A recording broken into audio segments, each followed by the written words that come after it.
Zoom en el balance de maíz, desafíos y perspectivas, auspiciado por Brevant Semillas, preparados para todo. Hola a todos, un gusto de saludarlos. Mi nombre es Agustín Tejeda Rodríguez y les doy la bienvenida al panel Zoom al balance de maíz, desafíos y perspectivas.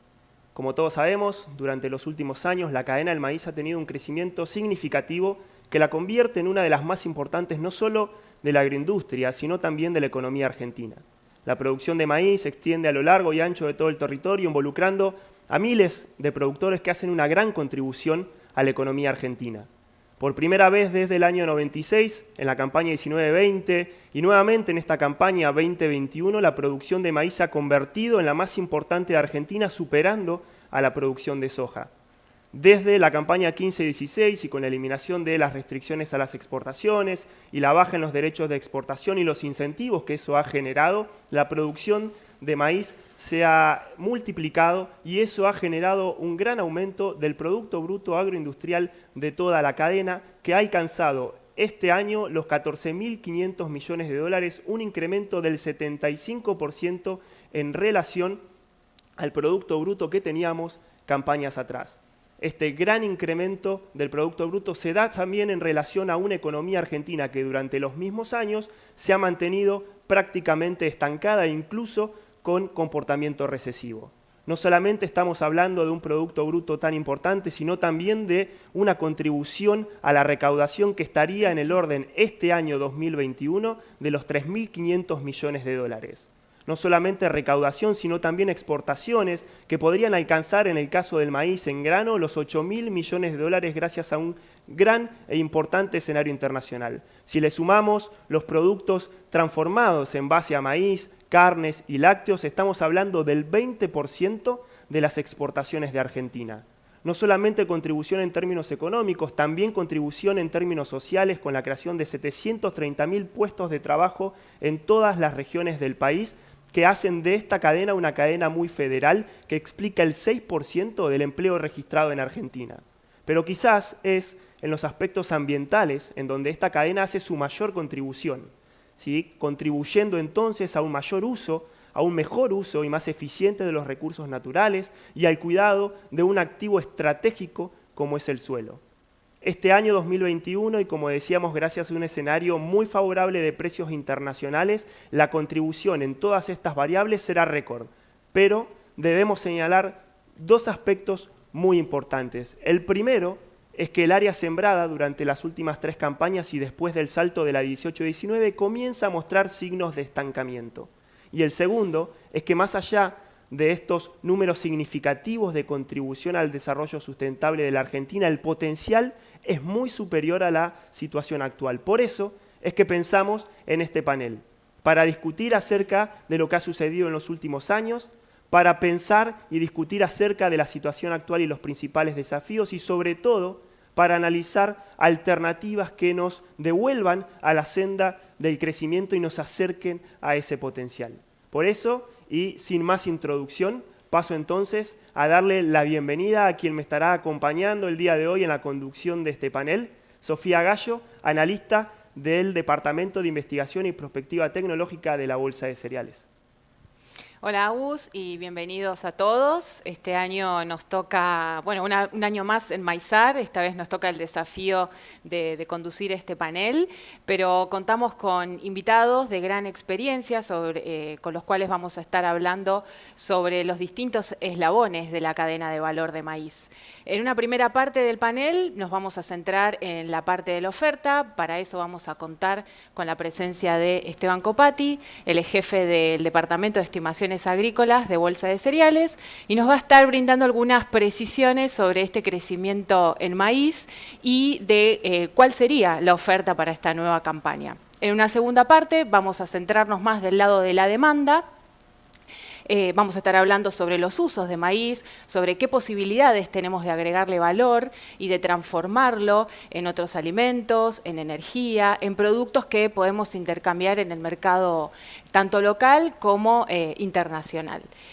Para esto también vamos a contar con la presencia de 3 invitados con gran experiencia en sus temas. Ellos son, por un lado, Jorge Domínguez Brando, con una gran trayectoria en lo que son compañías de trading y también es analista en el mercado de los granos. También vamos a contar con la participación de José Lisi, él es líder en el área de ganadería de Acrea, y también va a estar con nosotros Manuel Ron, él es presidente de Bio4, una compañía productora de etanol a partir de maíz. Bueno, hecha esta introducción, si te parece, Agus, empezamos a desarrollar los temas. Bueno, muy bueno, Sofi. Entonces, ya comenzando, nos metemos de lleno en la oferta de maíz y para eso le damos la bienvenida a Esteban Copati. Hola, Esteban, ¿cómo estás? Muy buenas, bueno, muchísimas gracias, Agustín, gracias, Sofía, gracias a mis colegas. Para mí es un placer formar parte de este distinguido grupo de profesionales en este Zoom al balance de maíz. En esta primera parte me toca hablar sobre las expectativas de siembra y producción, y para ello, si bien todavía estamos lejos en nuestro lanzamiento de campaña, me parece que podemos hacer, para entender qué puede llegar a pasar hacia adelante, es interesante ver cómo arribamos también a este punto. De esta forma, en este gráfico que estamos viendo ahora en pantalla, podemos ver en el gráfico de barras la evolución del área sembrada de maíz durante los últimos 20 años, que es el periodo de estudio del Departamento de Estimaciones Agrícolas de la Bolsa de Cereales, y en la línea, en la parte superior, es la evolución de la producción.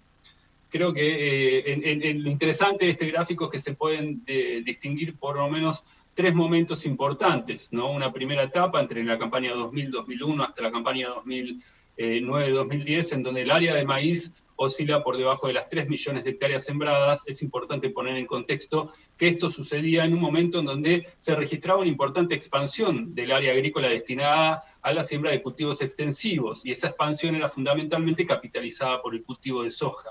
En consecuencia, el maíz, que mantenía superficies estables por debajo de las 3 millones de hectáreas implantadas, con lo que es maíz con destino grano comercial, que es el maíz que cotiza en bolsa de cereales, es el que analizamos nosotros, iba perdiendo participación dentro de la rotación al ver su participación en términos porcentuales disminuida frente a una soja que iba captando una gran expansión del área. No obstante, en este periodo de tiempo, allá por los años 2007, 2008, 2009, 2010, empezamos a relevar, sobre todo en Córdoba, la diversificación de la fecha de siembra, el traslado de siembras de fechas convencionales hacia fechas tardías. Esta tecnología de manejo volvemos a la placa anterior, es un segundito más, se empieza a masivizar a partir del año 2010-2011, permitiéndonos subir un escalón en términos de la superficie implantada, pasando hasta la campaña 2015-2016, logrando una estabilidad en torno a las 4 millones de hectáreas sembradas. Durante todos estos primeros 15 años de análisis, sin lugar a duda, hubo una gran incorporación de tecnología, ¿no? Que permitió que, pese al contexto adverso, ¿no? El marco adverso de estos primeros 15 años de análisis, el cultivo vaya registrando leves expansiones de área o vaya sosteniendo pisos en términos de superficie implantada. Esto fue hasta que en diciembre del 2015, como bien explicaba Agustín en su introducción, donde el gobierno de Mauricio Macri en diciembre del 2015 genera cambios en el marco regulatorio, ¿no? Quitando las restricciones a las exportaciones, disminuyendo las retenciones, generando incentivos genuinos, ¿no? Que le permiten al productor capitalizar todo ese impulso tecnológico que venía acumulando y no solamente expandir el área sembrada, que hoy en día ronda las 6,3, 6,5 millones de hectáreas, bastante estabilizado en estos nuevos niveles, y no solamente expandir el área, sino también incrementar significativamente los volúmenes de producción. Si uno analiza punta a punta lo que es toda esta serie de tiempo, vemos que la superficie se más que duplicó, mientras que la producción se más que triplicó en estos 20 años. Y eso es consecuencia no solamente a la tecnología que permitió la expansión del área, sino también incrementar año tras año los rendimientos cosechados por unidad de superficie. Es importante destacar que este año 2021 estuvo ampliamente sesgado por el contexto climático adverso, sequía, y entendemos que hay superficie agrícola que habrá quedado fuera de la rotación, estamos hablando del orden de las 200, 300.000 hectáreas, que podrían volver a la rotación en este nuevo ciclo 21-22 de la mano del maíz, dado el contexto favorable que estamos registrando actualmente desde el lado del mercado, ¿no? Otra de las variables claves va a ser entender qué va a pasar con el clima, porque aún no se descarta la posibilidad de estar incursionando en un nuevo año del tipo de la Niña hacia primavera de este año 2021, y esto podría llegar a jugar en contra o ser un factor determinante a la hora de la decisión de siembra también, ¿no? Ahora bien, hablábamos de los cambios más importantes durante los últimos años. Algo que creo que lo más crítico a destacar es el cambio en la dinámica de siembra, que como se puede observar en este cuadro, ¿no?, donde se analizan la dinámica de siembra de los últimos 20 años, los colores claros son la primera mitad de la serie, entre el año 2001, 2002 y la campaña 2010-2011. Los colores más oscuros son la segunda etapa de la serie, los últimos 10 años. Como se puede observar, y las líneas punteadas son los promedios en cada una de estos periodos. Y como se puede observar, hay un cambio más que significativo en la dinámica de siembra, con un importante traslado de superficie hacia la última mitad, ¿no?, de la ventana de siembra a nivel nacional, como consecuencia de que muchas áreas que tienen un aporte muy significativo a la superficie implantada a nivel nacional han desdoblado su fecha de siembra, ubicando gran parte de su área implantada a partir de mediados de noviembre y diciembre en adelante, ¿no?, con el objetivo de ubicar el periodo crítico y las etapas reproductivas del cultivo a partir de febrero en adelante, más de lleno en otoño, en un momento donde se reactivan las lluvias, donde el cultivo, hay mejores condiciones climáticas para las etapas reproductivas del cultivo, y esto brinda más seguridad a cosecha. Este gran traslado de superficie ha afectado nuestra dinámica de siembra, pero esto no ha sucedido de forma similar a lo largo de toda la región agrícola. Como podemos ver en la próxima placa, si analizamos la evolución de la dinámica de siembra de los últimos 20 años en las regiones núcleo, lo que serían nuestras zonas 6 y 7 en el panorama agrícola semanal, lo que podemos observar es que no hay grandes cambios en la dinámica de siembra de los últimos 20 años y que en el promedio durante las últimas 5 campañas más del 80% del área sembrada se realizó en fechas tempranas. Muy distinto es el panorama en toda su periferia. Como podemos ver en Córdoba, en las zonas 3 y 4, sí se pueden observar en las dinámicas de siembra cambios muy importantes, ¿no?, entre los colores claros y los colores oscuros, ¿no?, que hablan de la primera mitad de la serie, o sea, los primeros 10 años de estos 20 años de análisis, o la segunda mitad. Estos cambios muy importantes también se ven reflejados por el lado de la participación de cada modalidad de siembra. Durante los últimos 5 años, más del 80% del maíz implantado en Córdoba se ha realizado en fechas tardías. En cambio, el oeste de Buenos Aires, norte de La Pampa, presenta algunos cambios importantes en su dinámica de siembra, pero mantiene un equilibrio entre un 50% de siembras tempranas y un 50% de siembras tardías. Más allá de estos cambios en la dinámica de siembra, lo que es importante comprender en el mapa, que es el mapeo de la superficie implantada de nuestras estimaciones de área de siembra para la campaña 2021, es que Córdoba, sin lugar a dudas, es la provincia más maicera a lo largo de toda la región agrícola nacional. Tiene una importante participación también en las regiones núcleo, núcleo norte, núcleo sur, el oeste de Buenos Aires, norte de La Pampa, pero también se ha registrado durante los últimos años una importante expansión hacia el norte del país, que tiene fundamentos de la mano de la incorporación de nuevas tecnologías, de nuevos materiales genéticos, de nueva biotecnología también, ¿no? Por último también, sí. No, perdón, sí, digo, interrumpiéndote ahí una pregunta que surge, ¿no?, analizando lo que mostrabas de la dinámica de siembra, sobre todo lo que ha sucedido en las últimas 3 campañas y analizando el escenario actual hoy, ¿no?, con los precios que estamos registrando. ¿Qué posibilidades crees que existen para que esta campaña podamos volver a la senda de crecimiento, podamos tener una expansión en el área total de maíz? Bueno, como decía al principio, hay superficie que debido al contexto climático adverso que ha quedado fuera de la rotación durante la campaña 2021 y que podría, sobre todo teniendo en cuenta el contexto de mercado que estamos transitando hoy en día, podría volver a la rotación de la mano del maíz. Me parece que el maíz es un cultivo ampliamente, digamos, buscado por la gran mayoría de nuestros productores, que responde a incentivos claros. Cuando están dados los incentivos, cuando las reglas del juego, cuando las variables digamos, el esquema regulatorio brinda incentivos claros a la siembra, el productor ha respondido con expansión de área.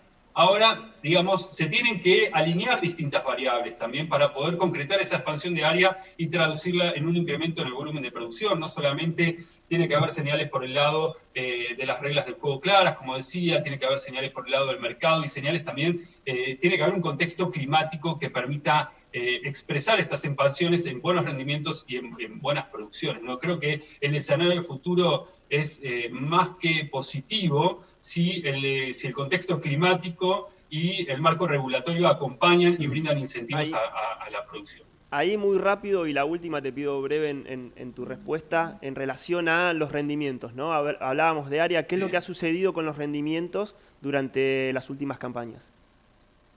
Bueno, como podemos ver en el último slide, hemos registrado una pendiente positiva en el siguiente. Este daba cuenta de la dinámica de cosecha también, pero en términos de rinde nacional lo que podemos observar es que hay una clara tendencia positiva, ¿no? Con una pendiente positiva en la evolución de los rendimientos durante los últimos 20 años. Hay gran disparidad también entre cada una de las campañas. Lo que podemos dar cuenta en este simple gráfico es que el cultivo de trigo tiene un alto potencial de rendimiento, ¿no? Que hemos logrado, por ejemplo, promedios a nivel nacional superiores a los 85 quintales por hectárea en la campaña 2009-2010, pero que también es altamente sensible al contexto climático, así como las campañas 2008, 2009, 2011, 2012, que fueron un segundo año seco, ¿no? Porque las campañas previas a estos ciclos también fueron secas, y la campaña 2017-2018, la gran sequía, han derrumbado nuestros rendimientos promedios nacionales. También cuando el clima acompaña, tenemos un gran potencial de rendimiento que se puede capitalizar, que junto con expansiones de área podemos nos permiten ver que hay un enorme potencial que todavía no hemos explorado en términos de producción de maíz en Argentina, ¿no? Bueno, muchas gracias, Esteban. Y ahora me gustaría sumarte, Sofi, al análisis de la oferta. Y para eso te propongo, bueno, cambiar un poco de rol y pasar de la conducción a panelista y hacerte alguna pregunta en el sentido de lo que venía explicando Esteban, ¿no? Vimos los incrementos de área, vimos cuál ha sido el desempeño de los rendimientos durante las últimas campañas. Bueno, ¿qué rol ha tenido la adopción de tecnología vinculado sobre todo a lo que veíamos con los rendimientos? Bueno, lo que podemos marcar en primer lugar es que la evolución en la tecnología aplicada en el cultivo de maíz ha sido favorable. Si miramos este gráfico de indicador de nivel tecnológico, lo ilustra bastante bien. En una primera etapa, desde la campaña 2010-2011 hasta la 15-16, fue una etapa en la que la tecnología aplicada en maíz vino en retroceso, al igual que en otros cultivos.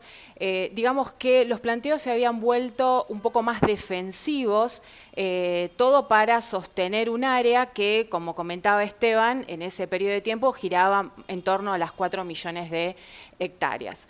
A partir de la campaña 16-17, con nuevos incentivos, con nuevas reglas de juego, esto favoreció y alentó mayor siembra de maíz, incluso para volver a incorporar esa tecnología que se había ido perdiendo.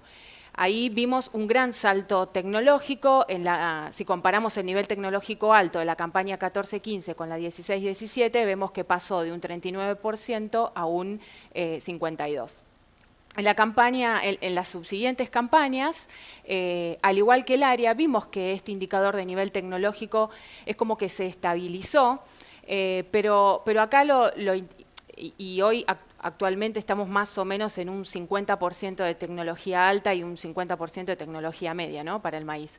Pero lo destacable es verlo también en términos de áreas. Si nosotros miramos ese 49% de nivel tecnológico alto en la última campaña, estamos hablando de 3,2 millones de hectáreas sembradas de maíz con alta tecnología, que esto equivale a lo que era el área total sembrada de maíz en la campaña 2008-2009, como mostraba Esteban recién.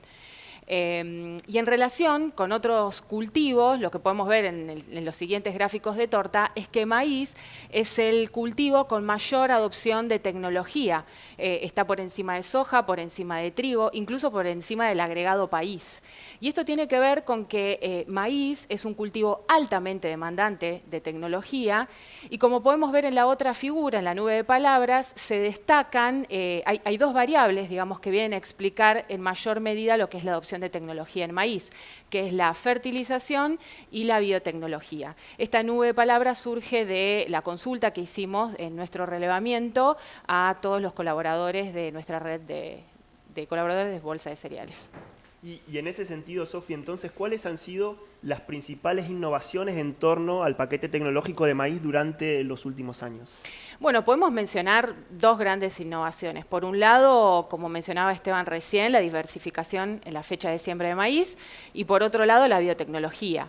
En cuanto a biotecnología, como muestra el siguiente gráfico, vemos que tenemos una alta adopción en maíz. Lo interesante a destacar dentro de todo esto es que dentro de un periodo de 7 años cambió el uso del tipo de híbridos de maíz. Es decir, pasamos de un 63% de adopción de semillas con eventos apilados a un 92% de la campaña 19-20. Todo esto en detrimento de semillas con eventos simples.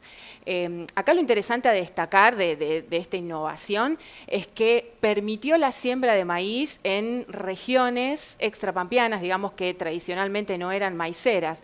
En estas zonas donde el ambiente es limitante para la producción del cultivo, la biotecnología viene a representar una gran herramienta de producción porque principalmente nos permite controlar insectos y malezas que son factores que vienen a deprimir el rendimiento. Y en cuanto a lo que es la diversificación de la fecha de siembra, es una gran innovación de la parte del manejo técnico del maíz. Atrasar la fecha de siembra de maíz no significa menor tecnología, al contrario, el maíz tardío tiene su propio planteo técnico, nos permite sembrar maíz a lo largo de todo el gradiente ambiental que tenemos en todas las regiones. Entonces podemos pensar que tanto la biotecnología como la diversificación de las fechas de siembra contribuyeron a que el maíz sea un cultivo mucho más federal. Y la última, Sofi, volviendo a los rendimientos y pensando un poquito en el futuro, ¿cuáles son las posibilidades entonces de seguir ganando rendimiento y cómo puede relacionarse eso con las brechas existentes entre los productores en las distintas zonas del país? Bien, bueno, podemos hablar de dos tipos de brecha. Por un lado, la brecha que existe entre productores y después la brecha que tenemos de los rindes actuales con respecto al rinde potencial. Por el lado de la brecha de productores, más o menos lo podíamos ver en el gráfico que mostraba al inicio del indicador de nivel tecnológico. Hoy en Argentina la brecha está, a nivel país, está situada entre un nivel medio y alto de tecnología. Sin embargo, a nivel regional la brecha es un poco mayor porque hay una componente de nivel tecnológico bajo. En un trabajo que se hizo en Bolsa de Cereales sobre el potencial del agro argentino, se muestra que la brecha entre productores de rinde de maíz está en torno al 5 o 10% y puede alcanzar el 20% en regiones extrapampeanas. En cuanto a lo que es la brecha de rinde actual con respecto al potencial, bueno, este trabajo viene a hablar un poco también de eso y viene a mostrarnos que tenemos una brecha, que para cerrar la brecha tenemos que incrementar los rendimientos de maíz más o menos en un 36-37%. Entonces, en la medida en que nosotros, y la clave para cerrar esta brecha está en el manejo y sobre todo de la fertilización. En la medida que nosotros vayamos, que se vaya cerrando la brecha entre productores y mejorando el manejo de la fertilización, nosotros vamos a poder ir alcanzando cada vez más ese rinde potencial. Bueno, muchas gracias, Sofi. Muy claras las posibilidades, entonces, cuando analizamos del lado de la oferta todavía que tiene el cultivo de maíz para seguir ganando área y para seguir ganando especialmente rendimientos a través del cierre de las brechas que hoy observamos en la adopción tecnológica en todo el país. Bueno, ¿qué te parece ahora si volvés a la conducción y pasamos a analizar el lado de la demanda? Bien, bueno, hecho mi aporte, entonces vuelvo al rol de la conducción para conversar con nuestros invitados sobre el lado de la demanda y para eso vamos a hablar entonces con Jorge Domínguez. Bienvenido, Jorge, a nuestro panel. Bueno, para comentar... ¿Cómo estás? Bueno, para comenzar, quería preguntarte, bueno, más bien comentar que en los últimos años hemos tenido un crecimiento importante en las exportaciones de maíz. ¿Cuál es el rol que tiene actualmente nuestro país en el mercado internacional? Bueno, Argentina tiene un rol muy relevante, supo ser el segundo exportador mundial de maíz en la década del 90, después últimamente hemos sido desplazados por Brasil y tenemos en ese segundo lugar, y tenemos también una fuerte competencia por Ucrania, ¿no? Pero en general digamos que tiene un rol entre el 15 y el 20% del saldo exportable total, del comercio total mundial. Argentina lo tiene, esa es la participación con la que el mercado nos ve, como un player que aporta entre el 15 y el 20% del comercio mundial. Tenemos ese pico obviamente que se ve ahí de los primeros años, digamos, de la baja retención, es el salto, esto está en una base septiembre-agosto, porque es como para compararlo con el hemisferio norte, ¿no? Y vemos claramente como la expansión que hemos tenido desde la década del 90 hasta ahora, hemos tenido esta participación del orden del 15 al 20%. ¿Podemos mantenerla?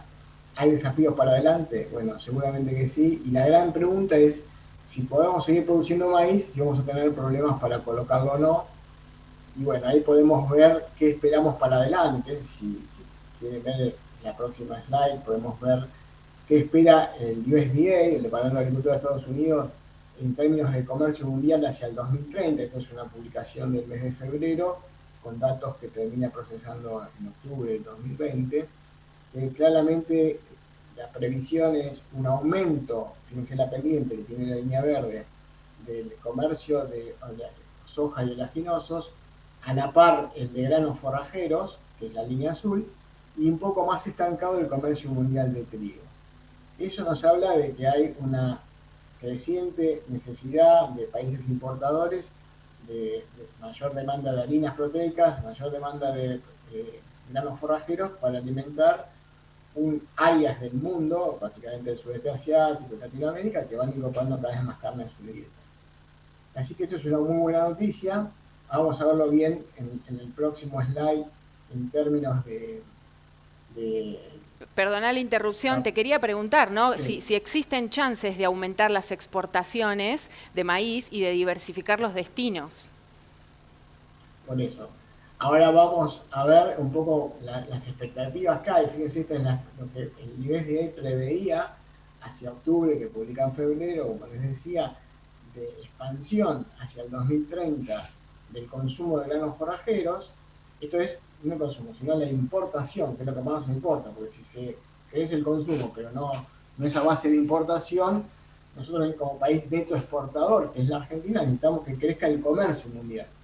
Y acá vemos una expansión que iría desde los 220 millones de toneladas a 260, 280. Fíjense que acá todavía no tenía la gran expansión que hizo de importación de granos forrajeros China, que pasó este año a exportar casi 40 millones de toneladas. Pero bueno, es una expansión muy prometedora, muy auspiciosa para Argentina, que podría crecer dada esta demanda de granos forrajeros que hay.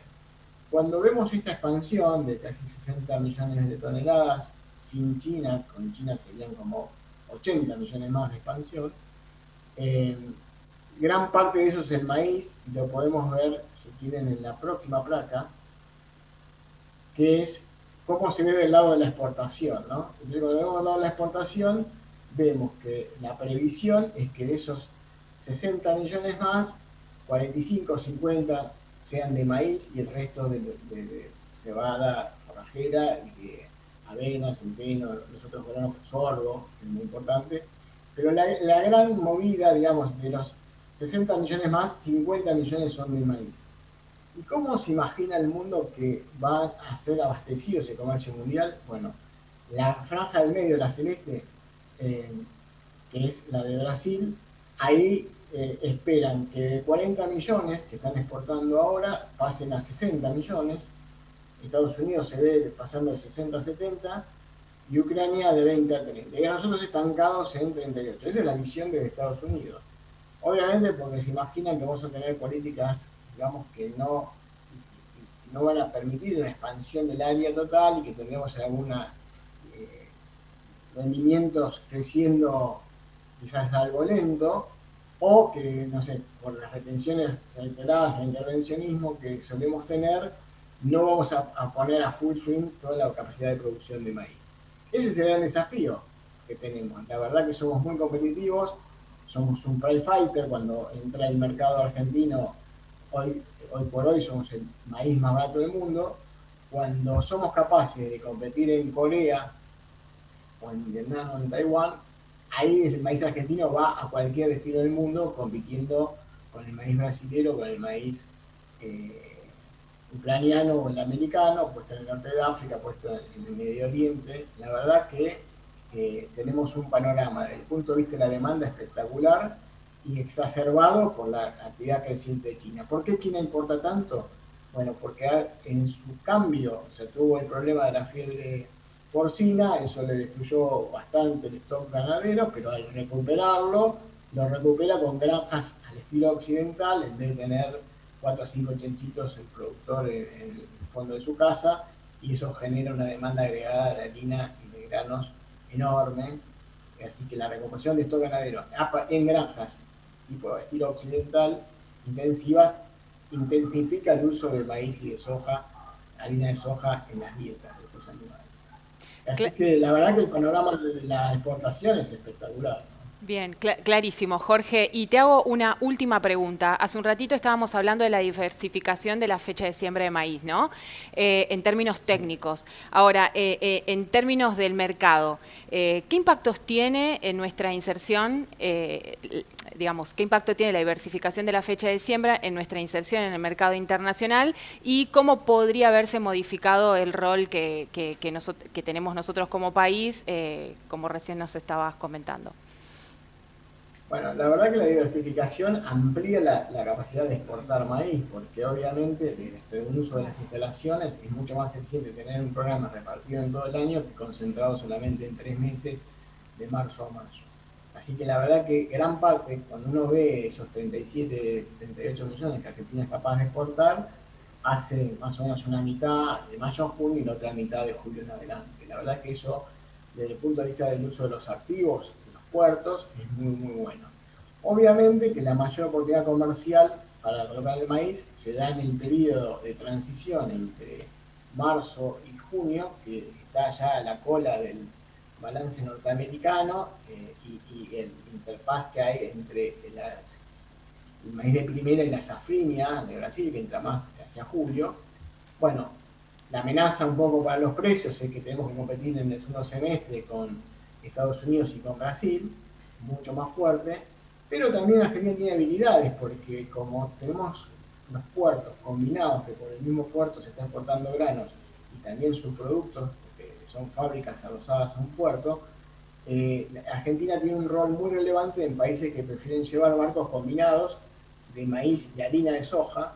Entonces ahí tenemos como un nicho de mercado que aún con un sobreprecio del maíz respecto del mercado internacional, dado ese servicio que podemos dar de que en un mismo barco van unas bodegas con harina y otras con maíz, es un servicio que nos da competitividad aún en un momento donde tenemos la plena presión de cosecha norteamericana. Así que es muy bueno, muy saludable, un poco riesgoso de esto, tener que competir en el segundo semestre, pero para el sistema es muy bueno tenerlo repartido en 2 fechas de siembra.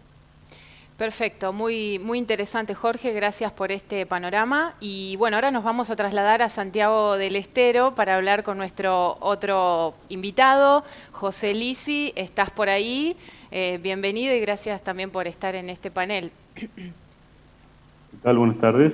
Muchas gracias por invitarnos, por invitarme a participar. La verdad que es un gusto enorme poder colaborar y poder ser parte de este panel.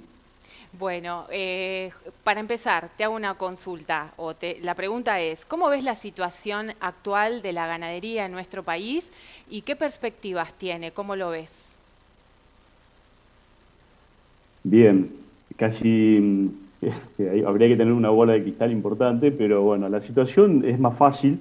Hoy la situación actual de la ganadería, principalmente hablando de ganadería de carne, estamos en un contexto en el cual el sistema, toda la cadena, está buscando un nuevo equilibrio. Es un nuevo equilibrio a partir de algunos cambios estructurales que se generaron a partir de la liquidación sobre todo de vientres del año 2009, 2010, lo cual una de las cosas que pasó fue generar, nosotros veníamos ahí, perdimos un montón de vientres, alrededor de 12 millones de cabezas totales, y eso lo que hizo fue justamente generó una retracción en la oferta de Hacienda Gorda para consumo.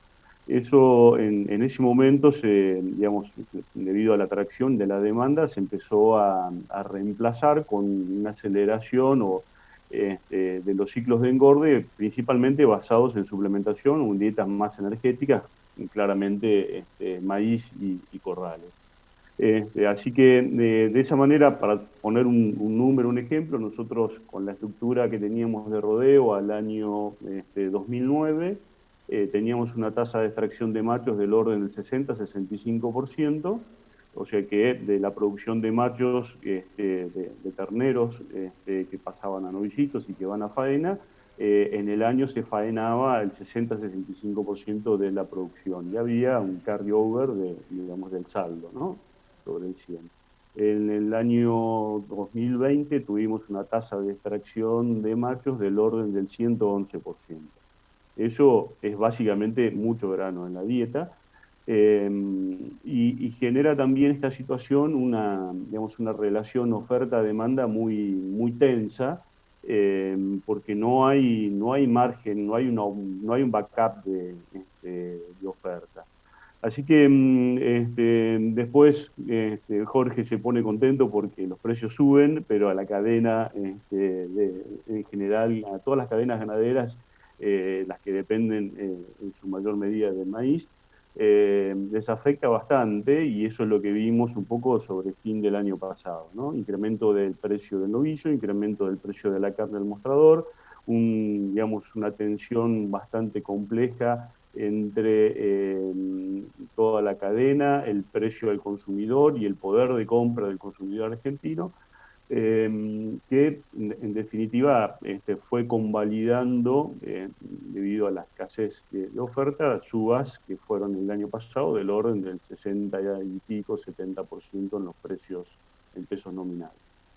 Después de eso, y con los precios actuales del maíz, hoy muchos de los sistemas, también debemos considerar, ¿no?, que hoy, digamos, esta tasa de extracción tan alta que yo les contaba, es posible gracias a que más de la mitad hoy, más de la mitad de la hacienda liviana para faena proviene de corrales registrados según el Ministerio de Agroindustria, ¿no?, el Ministerio de Agricultura, Ganadería y Pesca. Hoy estamos en el orden de 4,5 a 5 millones de cabezas que salen de corrales registrados, que sabemos que hay un montón de corrales de campo que no están registrados como tal.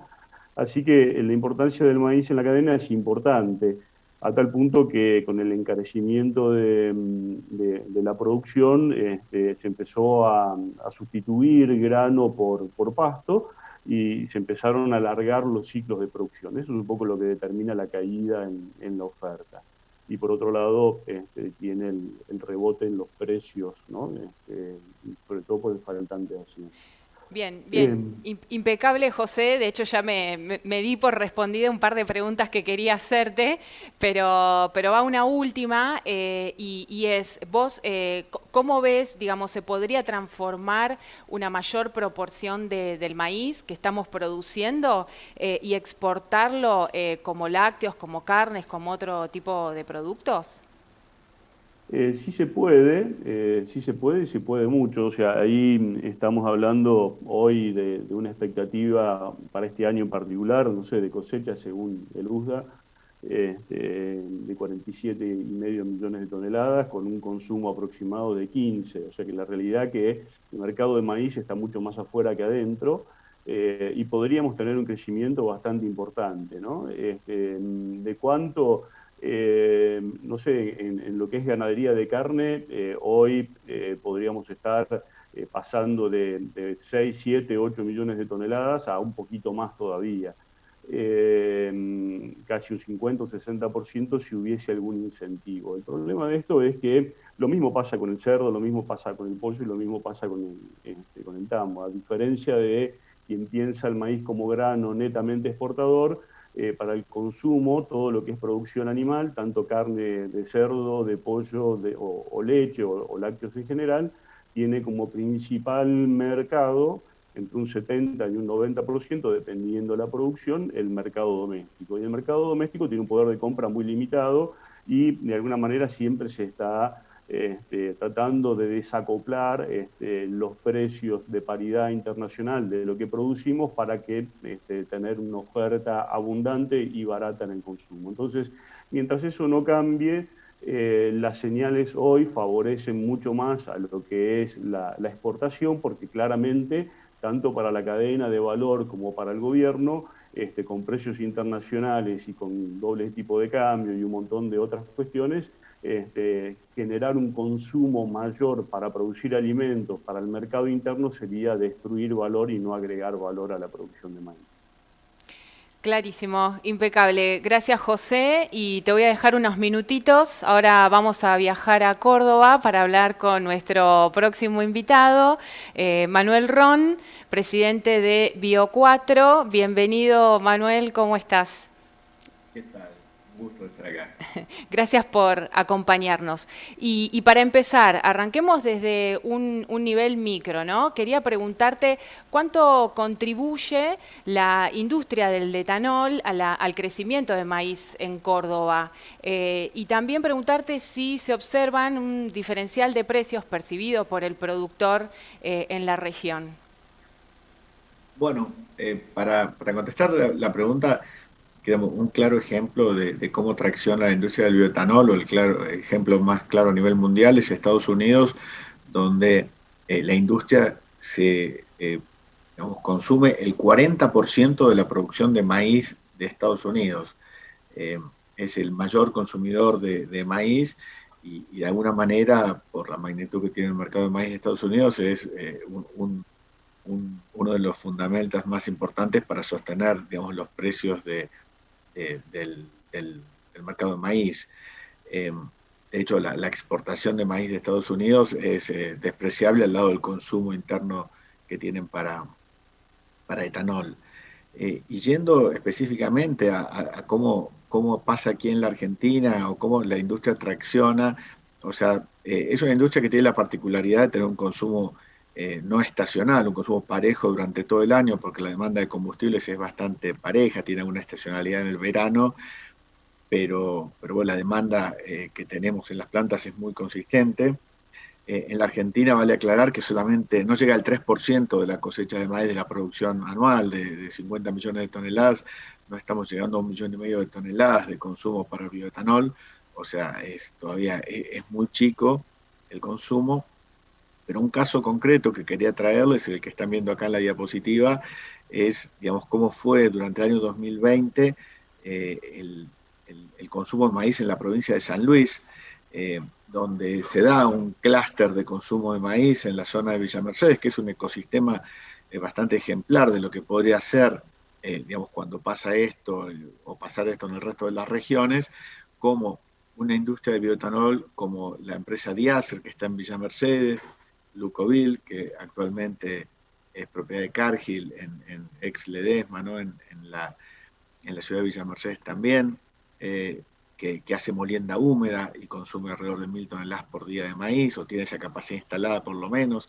Servif, sobre la Ruta 7, en Fraga, es un feedlot que tiene una capacidad de encierre de más de 40.000 novillos, y Paladini, que es un criadero de cerdo modelo ahí cerca de La Toma, confluyen en una demanda de maíz en la zona que genera de alguna manera, empata bastante con la oferta de maíz que hay, y un año como el año 2020, donde la cosecha de maíz por sequía en la región más productiva de San Luis estuvo bastante castigada, se generó de alguna manera se emparejaron la oferta y la demanda, y eso hizo que los consumidores de maíz se vieran obligados a, digamos, a pagar casi la pizarra Rosario estando a más de 500 kilómetros del puerto de Rosario.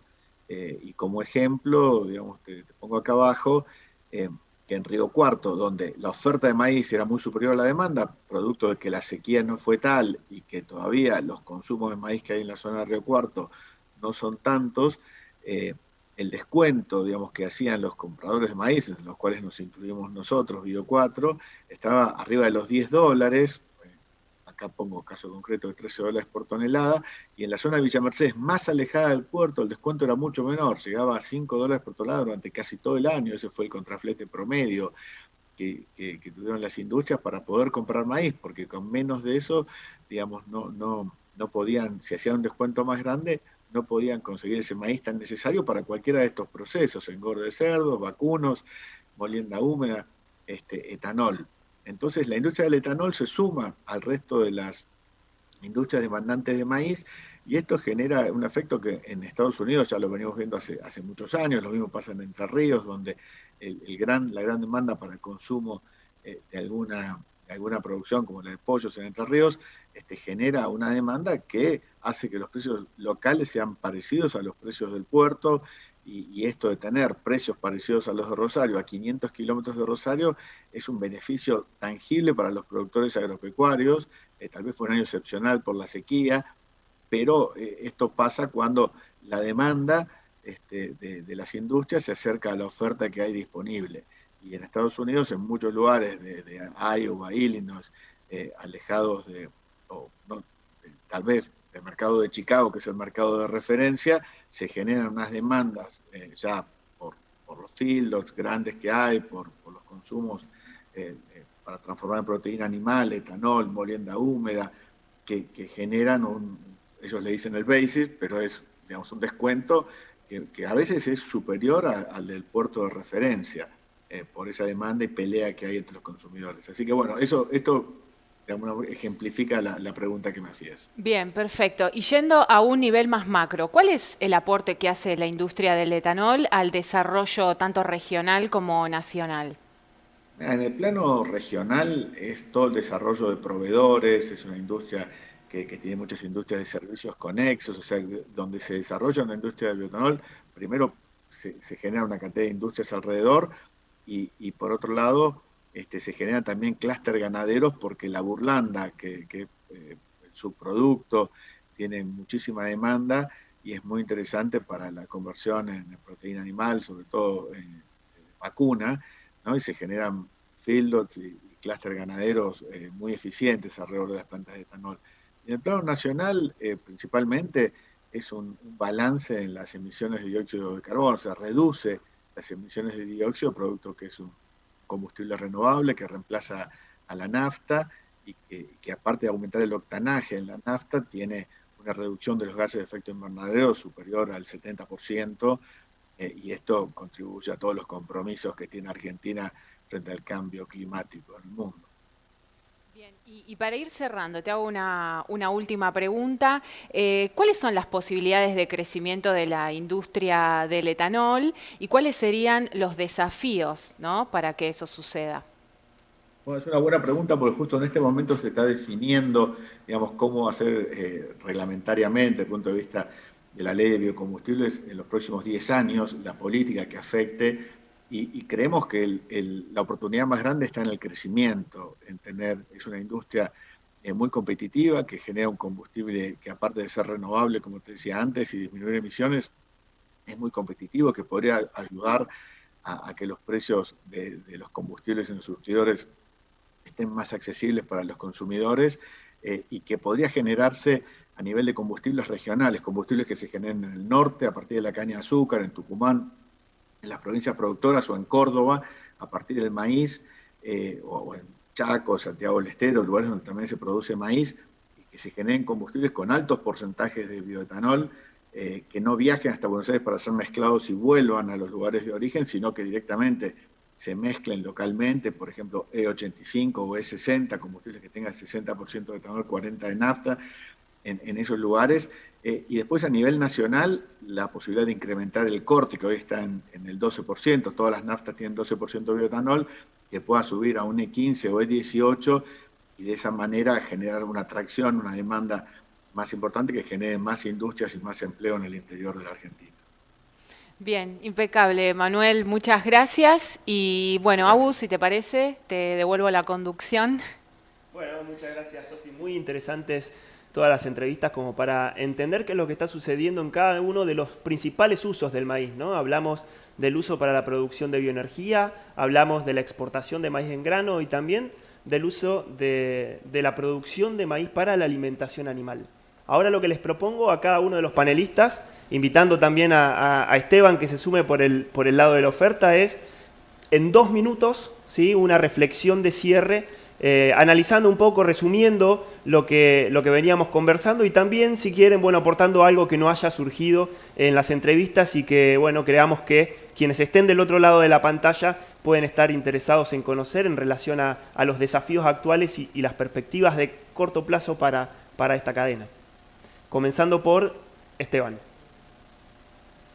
Bueno, para resumir un poco, haciendo un análisis, un reconto de lo que fueron los últimos 20 años y comparando contra otros cultivos, también creo que el maíz ha tenido el gran potencial de adaptarse a condiciones adversas y seguir desarrollando tecnologías dentro de esos contextos, ¿no?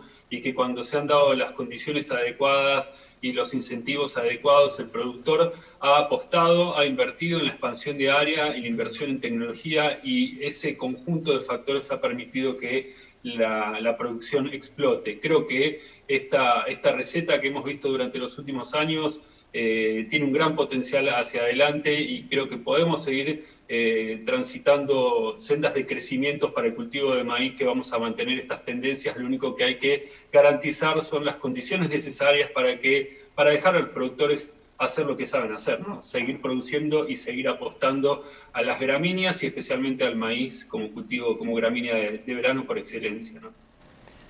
Bueno, muy claro, Esteban. Ahora pasamos, respetando el orden anterior, a Jorge. Bueno, yo aprovecho para agradecer la invitación al Congreso. La verdad que espero que sea todo un éxito en este momento tan auspicioso de los precios internacionales, para que el productor se entusiasme en diciembre. Ya por los números que mostré, está demostrado que Argentina sería capaz de exportar todo lo que sea capaz de producir. Tenemos un mundo muy demandado, que quiere más cereales, quiere más harinas proteicas, quiere alimentar más ganado. Hay que aprovechar esta oportunidad antes que se venga la proteína artificial y esto tenga algún fin algún día. Pero para los próximos 10 años, Argentina, si tiene 50, 60 millones de toneladas para exportar, lo va a poder hacer. Así que, y en todo caso, habrá que el desafío será qué puertos mejoramos, dónde mejoramos la logística, el dragado, obviamente. Pero ese sería el lindo problema para tener. Que venga la producción, que vengan 70, 75, 80 millones de toneladas de maíz, que el mundo lo va a crear. No hay problema por eso.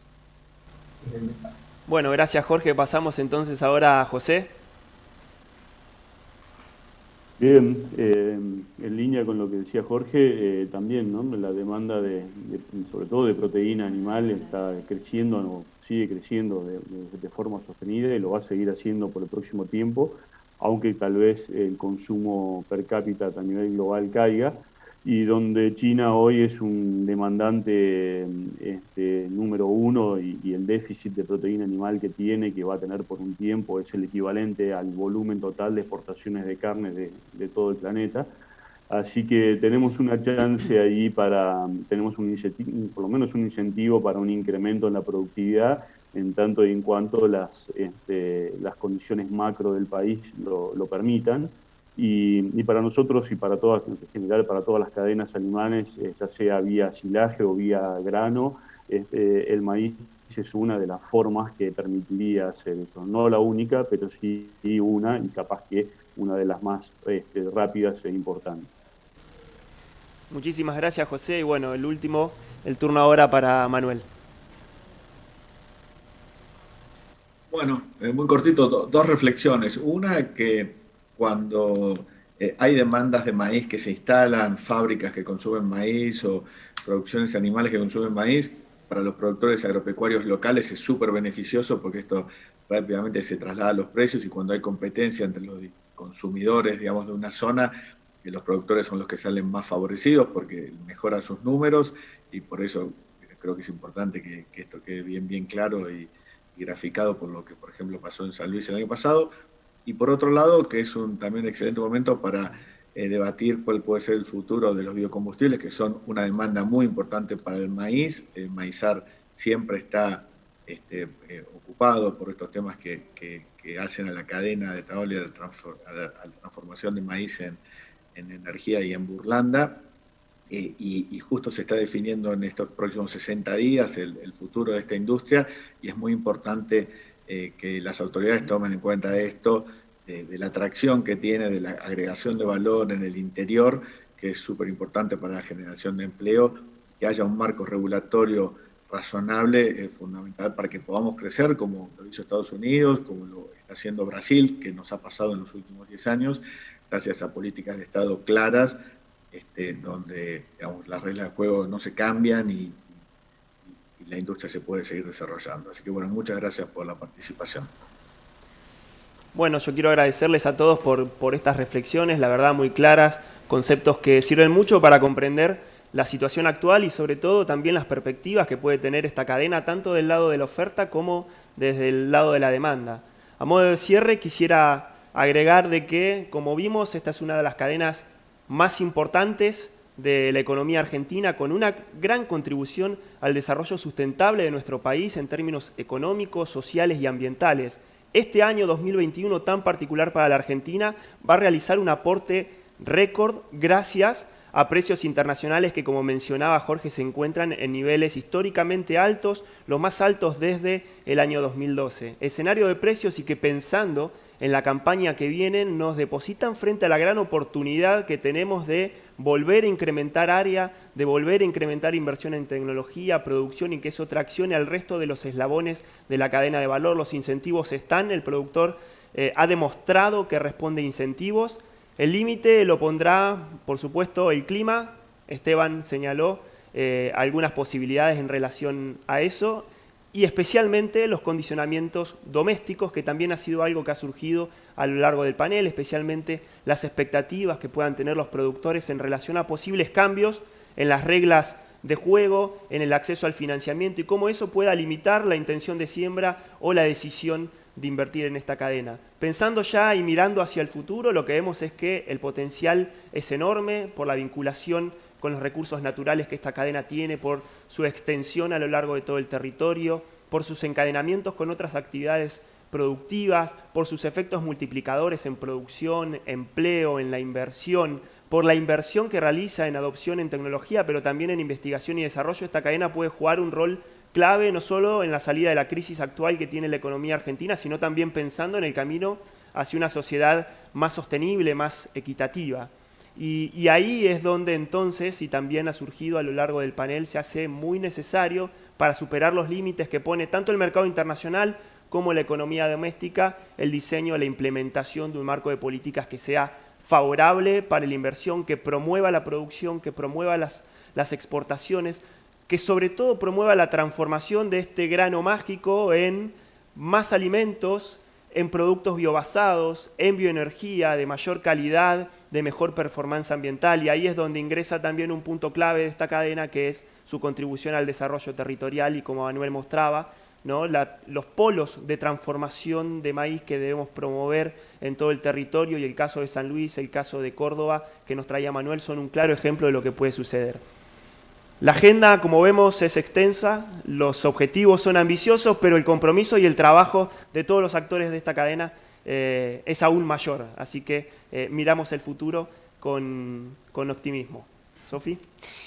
Bueno, creo que no hay mucho más que agregar. Hicimos un gran repaso por todo este panorama del maíz, así que simplemente volver a agradecer a todos nuestros invitados y por supuesto a Maizar por invitarnos a participar de este panel sobre el Zoom en la oferta y en la demanda de maíz.